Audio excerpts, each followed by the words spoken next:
Good afternoon. मेरा नाम doctor विकार हुसैन काजी है। मैं senior consultant Amandeep hospital Pathankot में काम करता हूँ। आज हम वर्ल्ड डायबिटीज़ डे जो हर 14 नवंबर को मनाया जाता है उसके रिगार्डिंग कुछ बात करना चाहता हूँ। जैसे जो हमें सबको मालूम है, ये डायबिटीज़ जो है ये कॉमन बीमारी है और ये जो बीमारी देखी गई है, हमारी इंडिया को डायबिटीज़ कैपिटल कहा जाता है और पूरे वर्ल्ड ओवर जो है वो 64 करोड़ के करीब आदमी जो है जो इससे प्रभावित हैं। जो 2040 तक जो है हमारा ये आंकड़ा जो है ये पार करने वाला है। ये जो कॉमन लक्षण जो इस डायबिटीज़ के रहते हैं वो इसमें बंदे को बहुत प्यास लगती है, बहुत भूख लगती है और बहुत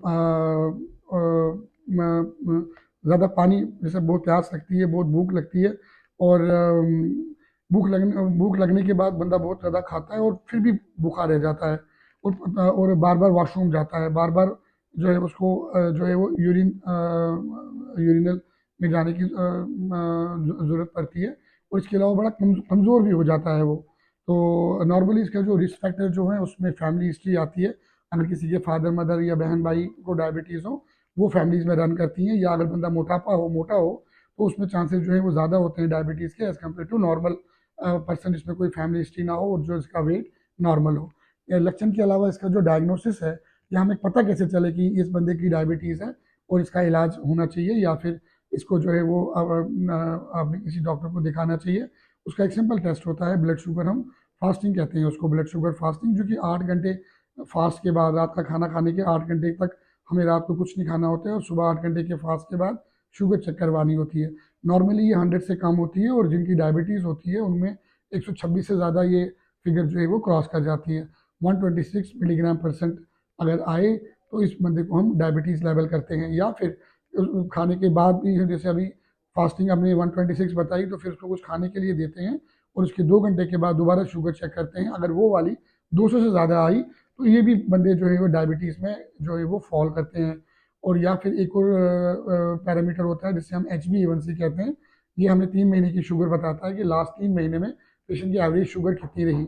अगर इसका लेवल जो है 6.5 से ज़्यादा हो तो ये भी कंफर्म करता है डायबिटीज़। तो ये 3 पैरामीटर से हमें डायबिटीज़ कंफर्म हो जाती है और अगर इनमें से कोई भी एक पॉजिटिव आता है तो समझो कि वो डायबिटिक पेशेंट है और उसको जो है वो अपने डॉक्टर, अपने नियर बाई क्लिनिक जाके अपनी जो है वो टाइमली जांच कम से कम महीने में, कम से कम साल में 3 महीने या 6 महीने जो है वो चेकअप करवाना चाहिए। और उसके बाद जब एक बार ये डायबिटीज़ कंफर्म हो गई तो नॉर्मली जो देखा गया है कि ये जो प्रॉब्लम्स आती हैं वो डायबिटीज़ से नहीं बल्कि डायबिटीज़ की कॉम्प्लिकेशन से प्रॉब्लम आती है और उसका कोई भी अंग जो इंसान का है वो डायबिटीज़ जो है वो फिर इन्वॉल्व कर लेती है। अगर हम देखा जाए ऊपर से लेके पूरी नीचे तक इंसान की बॉडी, जिसमें दिमाग आता है, ब्रेन आता है, ब्रेन के अंदर स्ट्रोक हो सकता है, आंखों के अंदर आंखों की लाइट परमिटली जा सकती है, हार्ट में हार्ट अटैक जो है वो देखे गए हैं। हार्ट अटैक चांसेस बहुत ज़्यादा होते हैं जो डायबिटिक्स होते हैं। या जिनकी नसें होती हैं उनकी नसों में ब्लॉकेज आ जाती है जिसकी वजह से हमें पैर, अंग जो होता है वो भी कभी कभी जो होता है, हाथ पैर जो होते हैं वो काटने पड़ते हैं, ये अंग काटने पड़ते हैं। तो ये बहुत ही डेडली डिजीज़ है अगर इसका कंट्रोल ना हो। और अगर इसका कंट्रोल हो तो ये बिल्कुल एक मामूली सी बीमारी जो है इसको आप ले सकते हो। तो इसमें जो मैसेज मेरा यही है कि टाइमली जो है आपने हर बंदे को, जो डायबिटिक अगर नहीं भी है, हर बंदे को साल में 1 या 2 बारी जो है डॉक्टर के पास या अपने नियर बाई क्लिनिक जाके अपना जांच करानी चाहिए।